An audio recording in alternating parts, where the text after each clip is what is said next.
Kapag ayaw na sa atin, hayaan na lang natin. Kapag gusto na niyang umalis, hayaan mo nang umalis. Kapag gusto na niyang bitawan ka, hayaan mo na lang siyang mawala.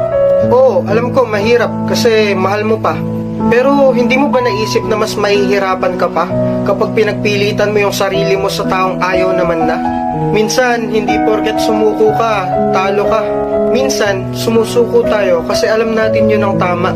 Mali naman na kasing ipagsiksikan pa yung sarili mo sa taong pilit kang tinutulak papalayo. Hindi ka dapat magmakaawa na wag siyang mawala. Kasi unang-una, kung talagang mahal ka niyan, hindi niya gagawing solusyon ang hiwalayan.